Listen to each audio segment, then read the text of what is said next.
My boss tried to frame me for embezzlement, so I exposed their entire operation instead. I'd been working at Riverside Financial for 3 years when Veronica started acting strange. She'd always been demanding, the type who'd email at midnight expecting responses by dawn. But suddenly she was hovering over my shoulder during client calls and asking detailed questions about transactions I'd processed months earlier. "Just doing routine audits," she'd say with that shark smile when I asked what was wrong. The first red flag came when she assigned me to handle the Morrison Group account exclusively. It was our biggest client, a construction empire worth $40 million annually. She'd never let anyone else touch it before. "You're ready for more responsibility," she explained, sliding the files across her mahogany desk. Something felt off, but the pay bump was substantial. I needed the money. My dad's cancer treatments weren't getting cheaper. For 2 months, everything seemed normal. I processed invoices, managed payments, filed reports. Then internal audit called me in for a meeting. "We found some irregularities in the Morrison account," said Director Hoffman, his face grim. "Large transfers that don't match client authorizations." My stomach dropped. The transfers were real. $50,000 here, $30,000 there, always to an offshore account I'd never seen. But the authorization forms bore my digital signature. "I didn't approve these," I insisted, studying the documents. The signatures looked perfect, but I'd never signed them. That's when I realized Veronica had set me up.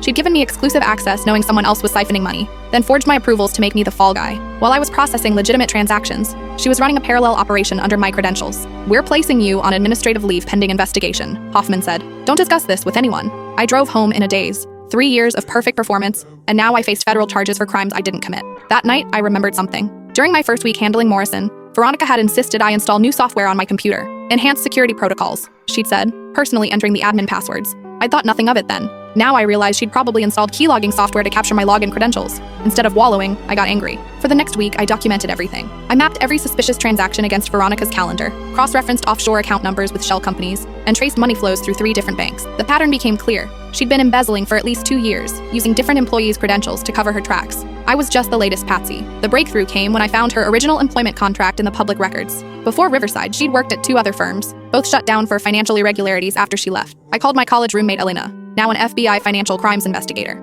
"Hypothetically," I said, "if someone had evidence of systematic embezzlement, what would you need to build a case?" 3 days later, Elena arrived with a warrant. The FBI raid was beautiful to watch from the coffee shop across the street. Agents carried out boxes of files while Veronica was led away in handcuffs, her usual composure finally cracking. They found everything: sophisticated money laundering software, forged client authorizations spanning multiple accounts, and a Cayman Islands bank account containing $1.2 million in stolen funds. The keylogger on my computer was just the beginning. She'd infected half the office network, stealing credentials from junior employees who'd never noticed their access being misused. During the investigation, they discovered she'd been planning to pin everything on me, then disappear with her offshore millions. 6 months later, Veronica pled guilty to federal embezzlement and money laundering charges. She got 12 years. I got my job back, plus a promotion to lead the new fraud prevention department. On my first day in the new role, Hoffman stopped by my office. "Any regrets about how this played out?" he asked. I looked at the Morrison files on my desk, legitimately processed this time. "None whatsoever," I said. "Sometimes the best defense is a better offense."